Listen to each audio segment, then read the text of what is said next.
Good afternoon, everyone. Today, the topic of my discussion is very simple: how we make decisions. Decisions about anything, what we do, what we actually do in a house, in an office, at work, at gym, or whatever activities we are doing. How we make decisions. That's my topic. And my intro is like, my name is Hamza Javed. I am a PhD researcher at the School of Management, Surrey University. And I'm doing a research in decision making processes. So these days this topic is close to me. So first question is how we make decisions, and I will start. For example, I have a chair here. Now whether I sit here and do the presentation or I stand, what is appropriate to me? Whether I can sit and I can look each of you, or standing is better for me. This is a decision I have to make instantly or analyzing it logically. So how our mind works, basically, that's the main thing. So second question is that will be following this presentation is how we make effective decisions. Thinkings, the thoughts, we combine them or not. Either we just follow our logic or we follow something else. We'll see.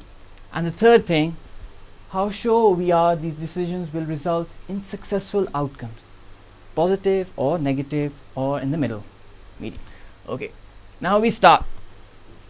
Whether we are, this is the mind. Anyone?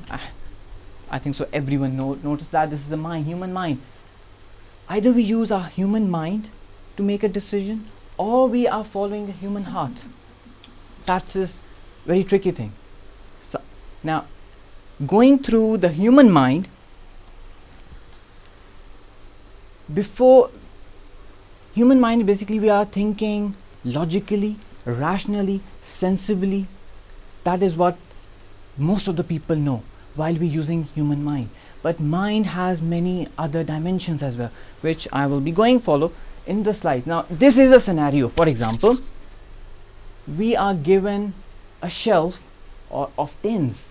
Maybe these are ice creams and mixed coffees and too much information. And if a person is given too much information and he needs to decide immediately or with the passage of time, he is confused which one is good. If he has too much information, good information or bad information, but it's too much information, he's confused. He has to decide. Second, now if we are given no information, for example, in the diagram, I'm showing a boy and a girl. They're meeting for the very first time, and at the moment, they don't know each other. And boy has to decide whether this girl is good for me, or the girl is deciding whether this boy is good for me. Again, confusion. Decision making is important for everyone. Now, how our human mind, now this is a very simplistic form of human mind. Like human mind is divided into two sides. Left side and the right side. Left side is basically what we do linearly, linear processing, sequential, verbal, symbolic, all logical going into that. We are thinking hard, thoughts. We are processing. We are looking at the advantages and we are looking at the disadvantages on this side to decide whether this is good or bad. On the other side, right side, this is all holistic picture of a project, for example, or task, where we are going innovatively. Emotional feelings are attached with it to decide. Non-verbal communication is there. Fantasy, dreams, creativity comes from the right side of the brain. If you can see in the figure, everything is going there. They're calm, everything. Now, moving on. Rational mind, what I said, rationality. Now, over here we have a quote. How we define rational. The premise behind rationality in organization is based on the notion that reasonable people will respond to their environment by assessing known facts, estimating possible outcomes, and weighing those outcomes against their respective costs. Everyone will agree that. Yeah, mostly the managers and directors, they go with the facts and then they decide. Easy for them. But sometimes with too much information or less time, and they have to decide, rationality is very time consuming and you have to make decisions very quickly. For example, recently what we had, a financial crisis, too much information or I don't know, maybe too much information, and you can see stock exchange, this is a figure stating that financial crisis is going on there, and this person actually holding his head. What is my next step? No one is telling him, the figures are not telling him, the numbers are not giving him any direction. On the other side, right side. On the right side, we have feelings attached with it, emotions attached with it, social norms attached with it, and sometimes we also say the creativity part comes from the feeling. We saw scientifically it says intuitive feelings or gut feeling or instinct. First instinct, first rapid judgments, and the definition is intuition are effectively charged judgments that arise through rapid, non-conscious, holistic associations. This is the right side of the brain. Creativity. Now in this picture you'll see musicians are using it. Okay, there is a question mark. Do you thinking about it? Photographers, drawings, writers, poetry, all come from innovation, creativity. Maybe you require some more time to it, or very quick, instantly you get an idea and you just throw it. At the beginning of my presentation, I started with the chair, giving an idea. I'm not sure whether this quote is actually good for me right now, or the chair, I should sit or stand. Decision time. Now, I also told you earlier, giving you a financial crisis situation, a couple sitting together, confused situation. Now, those was confused situation, sad situation. Now, if this is happy situation here. How they decide what is happy for them? They are calm, relaxed, happy. Everything is going fine with according to the plan. So what they are using in these pictures, which they were not using before.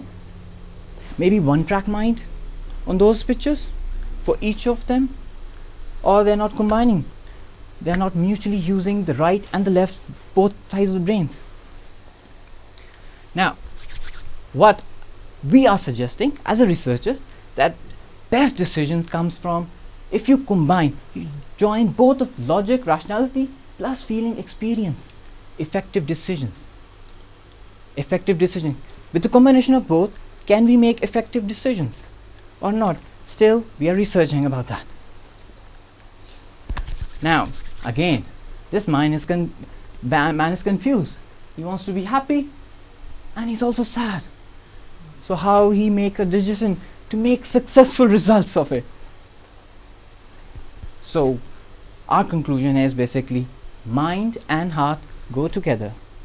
The heart direct link is with the emotion side of it, the creative side of it, feeling how intelligent we are with the heart, and the mind, which was thinking tank, because the knowledge, the skills, ability, attitude which we gather from our academics is basically from books. We need knowledge, and that is helping us to analyze things, and heart is actually interacting with it to make effective decisions. So in summary, we had three things here today. How we make decisions, right, left brain, using both, how we make effective decisions, and the last, how sure we are these decisions will result in successful outcomes. These are the three main summaries. Now if these are, I think so this is it. Now the next lecture, of course, the next lecture will actually carry on, because this was introductory, so it will carry on more detail. The theory behind concept in more detail, theory behind rational decisions, theory behind rational decision models, and framework of intuition, because intuition is very new to the field and we are still finding a theory to develop. Now for the slides, if you need, they are on the back, so when you go off, take the slides with you and it will be helpful. Thank you for your time. References are also there, and in the end, if you want to contact me, my details are here. Thank you.